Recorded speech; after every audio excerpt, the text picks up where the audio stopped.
ये कहानी है उस ड्रग माफिया की जिसका जन्म 17 जुलाई 1966 को एक गरीब किसान परिवार में, गरीब किसान परिवार, और उसके पिता ने उसका नाम रखा नेमेसियो ओसेगुएरा, जो बाद में एल मेंचो के नाम से कुख्यात हुआ।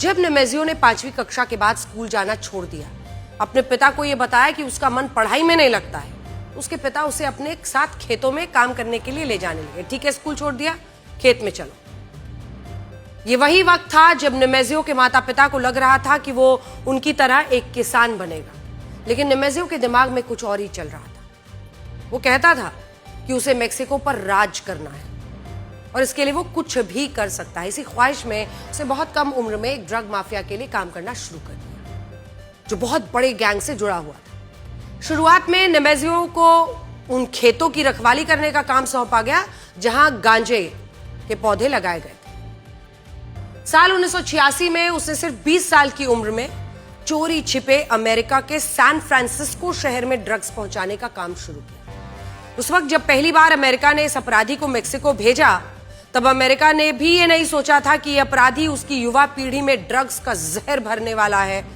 लेकिन बाद में धीरे धीरे यही होने लगा और यह अपराधी फिर से चोरी छिपे अमेरिका पहुंच गया। साल 1992 में उसे और उसके भाई को दोबारा से गिरफ्तार किया गया।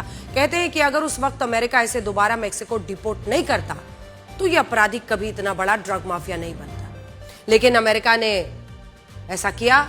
मेक्सिको लौटते ही अपराधी वहां की पुलिस में शामिल हो गया। यहां उसके पुलिस में शामिल होने का सबसे बड़ा मकसद यह था, मतलब वो पुलिस फोर्स में शामिल हो गया। मकसद क्या था कि वो मेक्सिको के बड़े ड्रग माफिया में अपनी पहुंच बनाना चाहता था और ऐसा उसने किया भी। पुलिस में रहते हुए वो मिलेनियो कार्टेल के नजदीक आया, जो उस वक्त मेक्सिको के सबसे बड़े ड्रग कार्टेल सिनालोआ कार्टेल का दुश्मन था। साल 2009 में जब सिनालोआ कार्टेल कमजोर हुआ, तब उसी वक्त नेमेसियो एल मेंचो बना और पुलिस की नौकरी छोड़कर उसने अपना खुद का ड्रग कार्टेल बनाया, जिसका नाम था जेलिस्को न्यू जेनरेशन कार्टेल, JNGC।